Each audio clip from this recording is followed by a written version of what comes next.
அந்த காலத்துல இருந்தா எல்லாமே வந்து டிஃப்ரெண்டா இருக்கும். இப்ப வந்து எல்லாம் அப்படியே மாறி இருக்கு. பெண்கள்லாம் வந்து இப்படி இருக்காங்க, அப்படி இருக்காங்க நிறைய பேர் சொல்றாங்க. ம். நீங்க அப்படி பார்த்த ஒரு விஷயம் என்னம்மா இப்படி இருக்காங்க இவங்கலாம் அப்படின்ட்டு நீங்க பார்த்த ஒரு அந்த விஷயம். காலம் தான் நமக்கு பிடிச்சிருக்கு.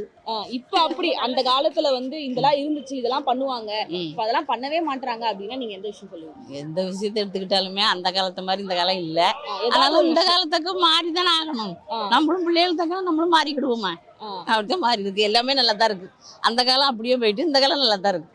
உங்களுக்கு வந்து அப்ப இருந்தது புடிச்சிருந்ததா? இல்ல இப்ப இருக்கிற டெக்னாலஜி எல்லாம் மாறுனது நமக்கு உங்களுக்கு ரொம்ப பிடிச்சிருந்ததுன்னு புடிச்சிருக்கா? இன்னுமே சொல்ல முடியாதுல. பிள்ளைகளுக்கு எல்லாம் எல்லாரும் இப்ப எப்படி இருக்கு அதே நம்மளும் சேர்த்து இது பண்ணிக்கிட வேண்டியதான். ஓகே. உங்களுக்கு கல்யாணம் ஆகி எத்தன வருஷமா? 45 வருஷம் ஆகுது. இந்த 45 வருஷத்துல இந்த ஒரு விஷயம் வந்து என் வீட்டுக்காரர்ட்ட நான் கேட்டுக்கிட்டே இருக்கேன். பண்ணவே மாட்றாருன்னா என்ன விஷயம் அப்படி சொல்லுவீங்க? எதுவுமே இல்லை. எல்லாமே பண்ணி தந்துருவாரு. எல்லாமே பண்ணி தந்துருவாரா? ஆமா. ஓகே. அவருக்கு ஒரு விஷயம் சொல்லணும்னா என்ன சொல்லுவீங்க? நன்றி தான் சொல்லணும். ஆ. இப்பதான் அவங்க வந்து உங்க பொண்ணு வந்து நன்றிலாம் சொல்லக்கூடாதுன்னு சொன்னாங்க. நீங்க அது நன்றி. மருமகா.